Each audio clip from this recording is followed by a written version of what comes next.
So today we're going to cover chapter 24, which is about measuring the cost of living, or how do we measure the inflation rate in the US. So we're going to see what is a consumer price index is and how is it calculated and what is it used for. We're going to see what are the problems with the CPI, or the consumer price index, and how serious are they. We're going to look at how CPI differs from the GDP deflator. We talked about GDP deflator in the last class. So we're going to see how they are different. And then we're going to look at how CPI can be used to compare dollar amounts from different years, and why would we want to do this. And then finally, we're going to see how do we correct interest rates for inflation. Excuse me. So the CPI, or the Consumer Price Index, measures typical consumers' cost of living.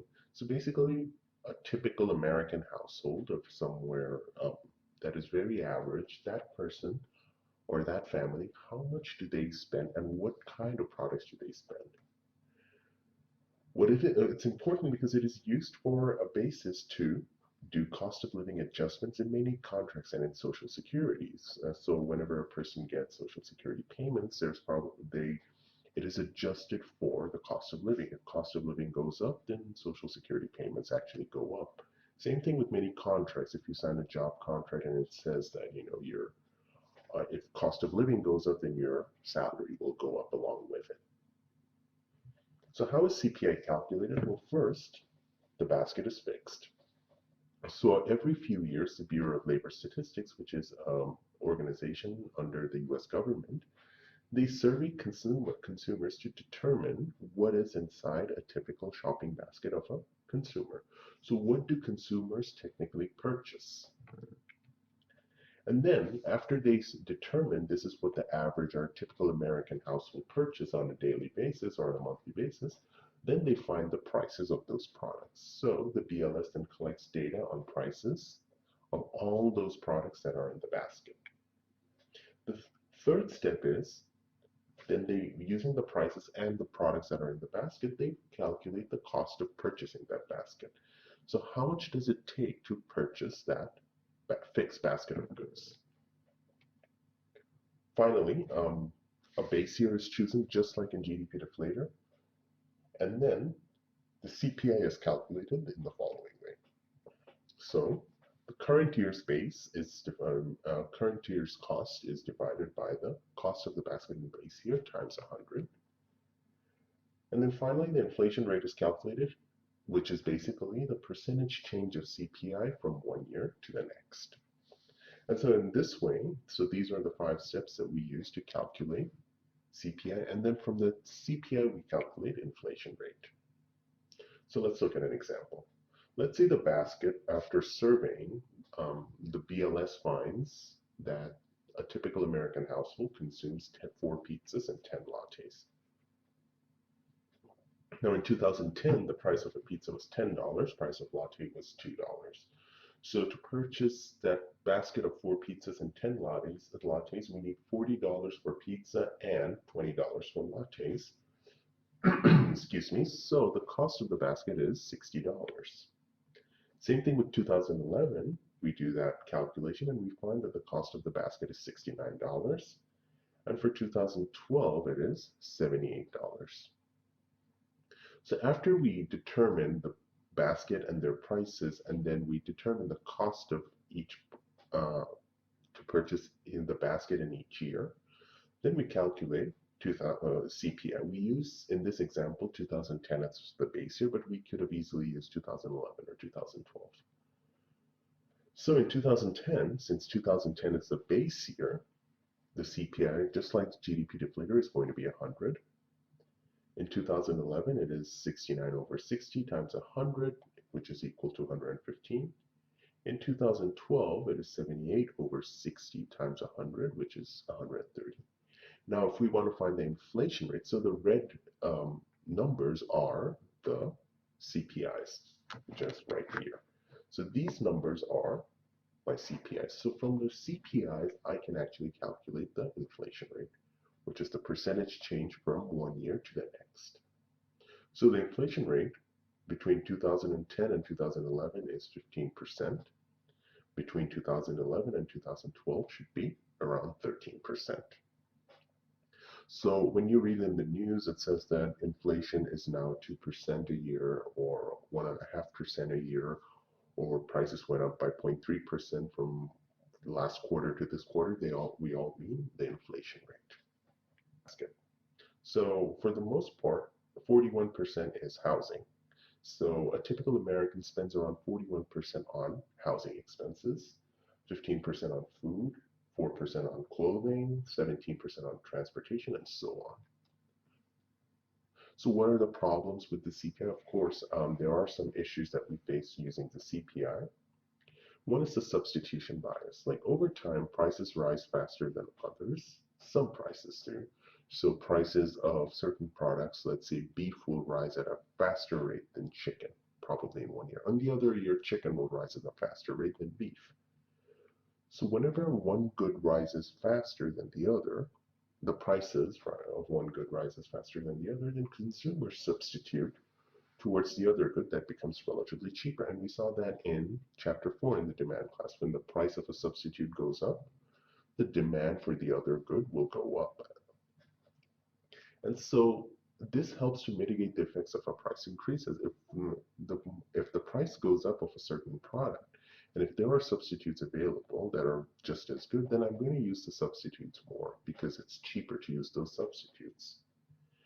However, the CPI misses the substitution because it uses a fixed basket of goods. So if the CPI thinks that, in the last example, as we talked about, that consumers purchase 4 pizzas every year, if price of pizza goes up, I might start eating more burgers. But since burgers are not in the basket and the basket has exactly 4 pizzas, so the CPI is going to use that fixed basket to calculate CPI, even though I substituted away from pizza and now I'm eating more burgers.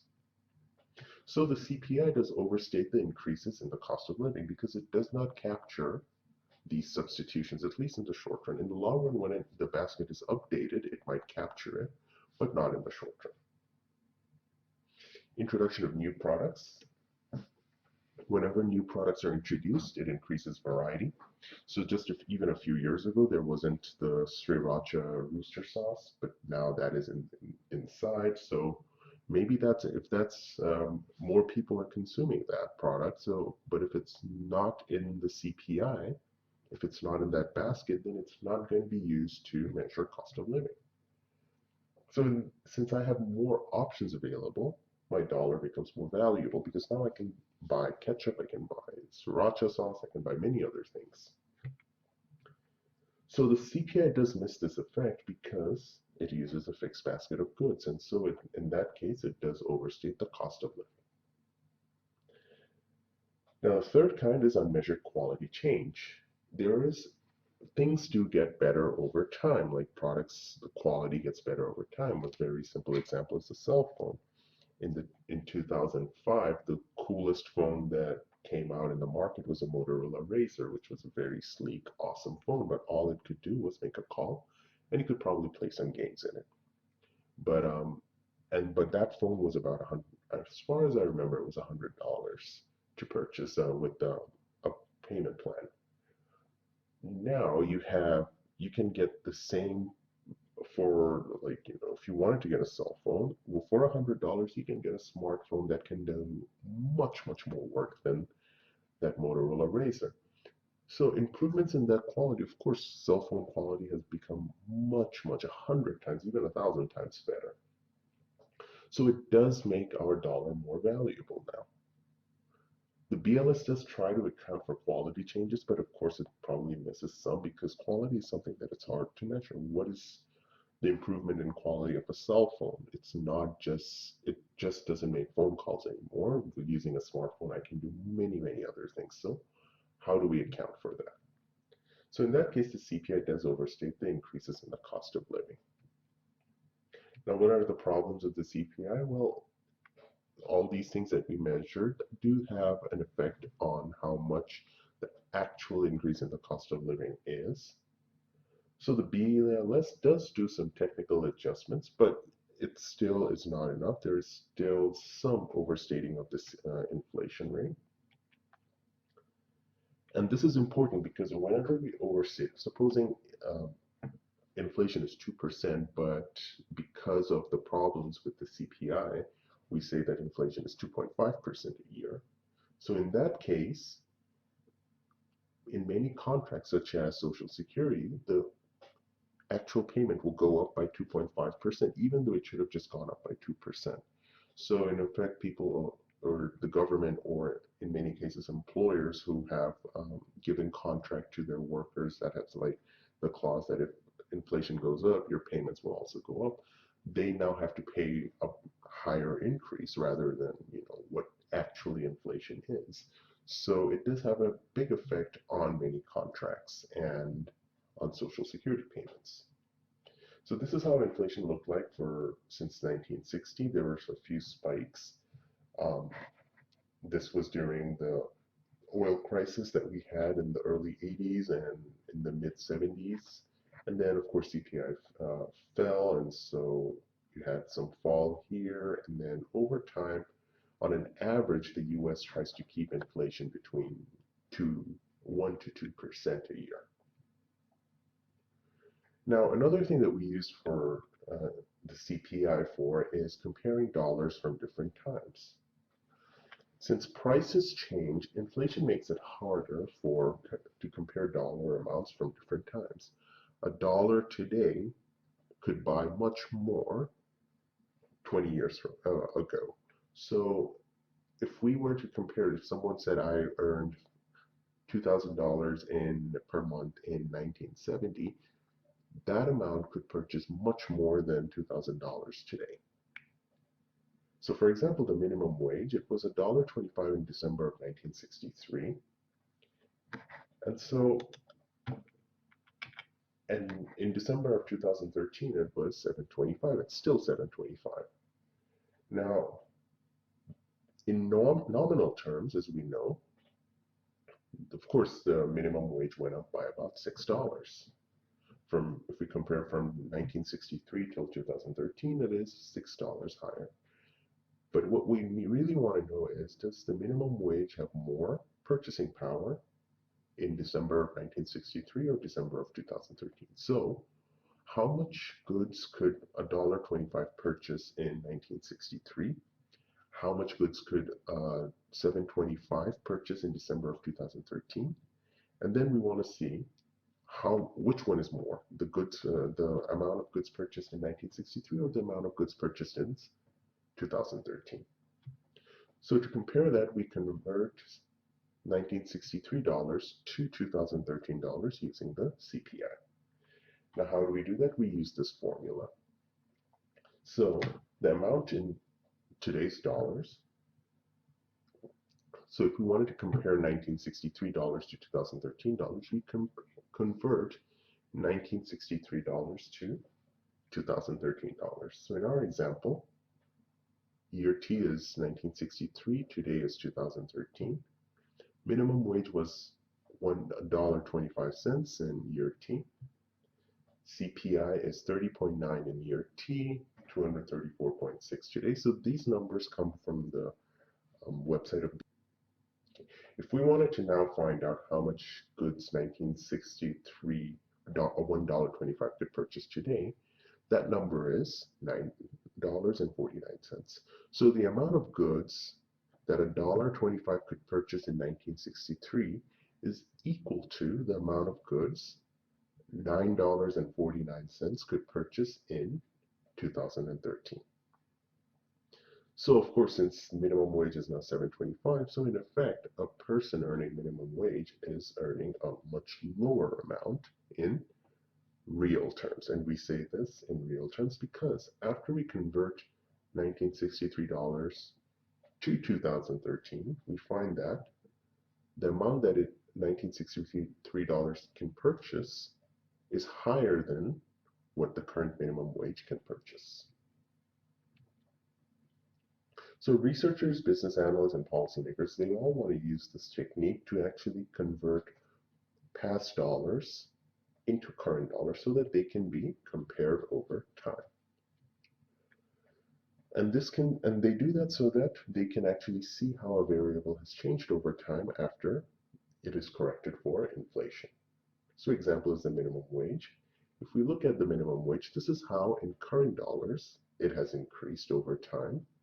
And this is how it is in 2013 dollars. So it was high at first in 2013 dollars, and during 1970 you could have actually earned almost $11 in 2013 dollars, but as time went by, that amount kept on falling. So even though when there were times of adjustments to the minimum wage, it still is not enough, because there were periods as you can see, in the 60s and 70s where the purchasing power of the minimum wage was much higher than what it is today.